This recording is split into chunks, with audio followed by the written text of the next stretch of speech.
Vous rappeliez les objectifs que s'est fixé cet organisme. Son but principal, bien sûr, c'est de recevoir des projets des pays en développement, des projets de communication, de voir la possibilité de les financer sur la base d'un compte spécial qui est constitué de contributions volontaires des États membres, ou de trouver d'autres moyens de financement à partir de contacts que ce programme a avec des donateurs de par le monde, ou alors d'aider un certain nombre de pays à préparer des projets qui peuvent également être soumis à d'autres institutions de financement. Le second rôle du PIDC, c'est également d'assurer la coordination entre les actions qui sont entreprises par l'UNESCO, mais également par l'Union internationale des télécommunications qui soumet des projets au PIDC, l'Organisation mondiale de la santé, la FAO et puis, qu'est-ce que j'allais oublier, l'Union postale universelle, dans le domaine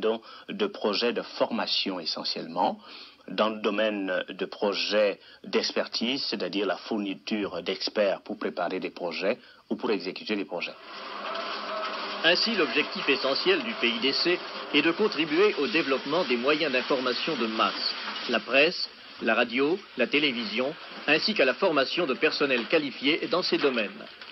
De nombreuses réalisations sont à mettre à l'actif du PIDC qui a permis à des pays en émergence de mieux maîtriser les techniques de communication grâce à la création ou au développement de réseaux de télévision et de radiodiffusion ainsi que d'agences de presse.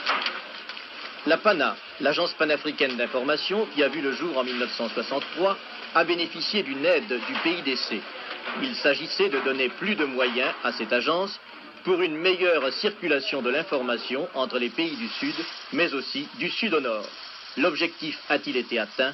Monsieur Ondobo nous confie ses impressions. Effectivement, nous sommes en train de penser que l'aide qui a été apportée à la PANA doit maintenant permettre à cette agence de commencer à tourner toute seule. Nous pensons qu'il faut que la PANA sorte de la première phase dans laquelle les nouvelles jusqu'à maintenant ne sont échangées qu'entre pays africains et passe maintenant à la seconde phase qui consiste d'un côté à se passer des contributions de ces États membres dont à tourner comme étant une agence de presse normale qui fait de la production et qui vend sa production et qui peut donc réellement participer à l'échange international entre le Nord et le Sud. Mais je pense que ce qui a été fait pour la PANA a eu d'excellents résultats, étant donné quand même que dans le continent africain aujourd'hui, il y a une réelle circulation des nouvelles. Le PIDC apporte également une assistance à la presse rurale et décerne un prix, le prix PIDC UNESCO pour la communication rurale, qui récompense tous les 2 ans des réalisations de toutes sortes en matière de communication dans les communautés rurales.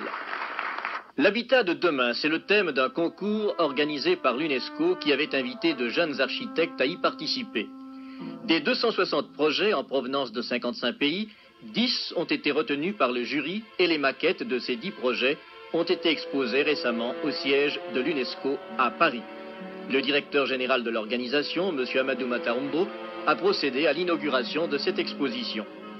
Le public a pu ainsi se familiariser avec la conception qu'ont les lauréats de l'habitat de demain. Il a pu constater que le concept du futur, la notion du demain, diffèrent selon le contexte socio-culturel et économique de chaque pays et que la technologie joue un rôle important dans cette architecture.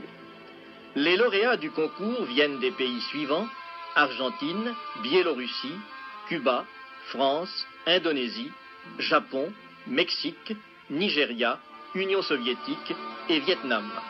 Ces 10 maquettes avaient d'abord été présentées au Japon dans le cadre de l'exposition mondiale de Tsukuba dans le pavillon des Nations Unies.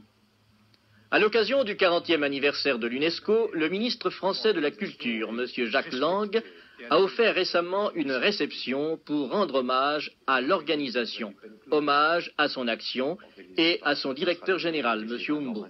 C'est une grande joie, mesdames et messieurs, de fêter ici même, dans ce ministère de la Culture, avec vous, le 40e anniversaire de l'UNESCO, en signe de reconnaissance et d'admiration pour la tâche accomplie et en signe d'espoir pour l'avenir. Je mesure mal l'exact